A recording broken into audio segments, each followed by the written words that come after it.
മഹേഷ് കുഞ്ഞുമോൻ എന്ന കലാകാരൻ്റെ കഴിവ് കേരളം ഒന്നടങ്കം കണ്ടുകഴിഞ്ഞ കാര്യമാണ്.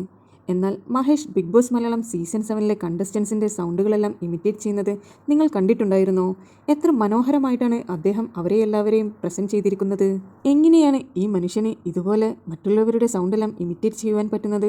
ശരിക്കും ഇതൊരു അതിശയിപ്പിക്കുന്ന ഒന്ന് തന്നെയാണ്. ബിഗ് ബോസ് മത്സരാർത്ഥിയായ അനീഷിനെയും നെവിനെയും സാബുമാനെയും അക്ബറിനെയും എല്ലാം എത്ര നിസ്സാരമായിട്ടാണ് പുള്ളിക്കാരൻ ഇമിറ്റേറ്റ് ചെയ്യുന്നത്. ഒരു നിമിഷം നമ്മൾ കണ്ണടച്ചിത് കേൾക്കുമ്പോൾ ശരിക്കും ഇത് ഒറിജിനൽ സൗണ്ടാണെന്ന് തോന്നിപ്പോകും. അത്രമാത്രം ഒറിജിനാലിറ്റി ഈ മനുഷ്യൻ്റെ വോയിസിനുണ്ട്. ഇദ്ദേഹം മത്സരാർത്ഥികളെ ഇമിറ്റേറ്റ് ചെയ്യുന്നത് കണ്ടപ്പോൾ എൻ്റെ മനസ്സിൽ തോന്നിയ ഒരു കാര്യമായിരുന്നു, ബിഗ് ബോസ് മലയാളം സീസൺ 7-ന്റെ ഗ്രാൻഡ് ഫിനാലയിൽ ഇദ്ദേഹത്തിൻ്റെ ഒരു പ്രകടനം കൂടി ഉണ്ടായിരുന്നെങ്കിൽ അത് ശരിക്കും പൊളിച്ചേനെ. ഇദ്ദേഹത്തിന് ആക്സിഡൻ്റ് ആയ സമയത്ത് പൂർവാധികം ശക്തിയോടെ ഉടൻ തന്നെ തിരിച്ചു വരണമെന്ന് ഞാനും ആത്മാർത്ഥമായി പ്രാർത്ഥിച്ചിട്ടുണ്ടായിരുന്നു.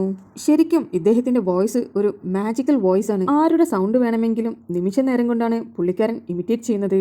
ശരിക്കും ഇദ്ദേഹത്തിൻ്റെ വീഡിയോസിൻ്റെ എല്ലാം താഴെ വരുന്ന കമൻറ്റ് തൊണ്ടയിൽ AI വോക്കൽ ഫിക്സ് ചെയ്തുകൊണ്ട് നടക്കുന്ന വ്യക്തിയാണെന്നാണ്. കാരണം അത്രമാത്രം ഒറിജിനാലിറ്റിയാണ് ഇദ്ദേഹം കൊണ്ടുവരാൻ ശ്രമിക്കുന്നത്. ഇനിയും ഒരുപാട് വെറൈറ്റി സൗണ്ടുകളുമായി ഇദ്ദേഹം വരുമെന്ന് പ്രതീക്ഷിക്കുന്നു.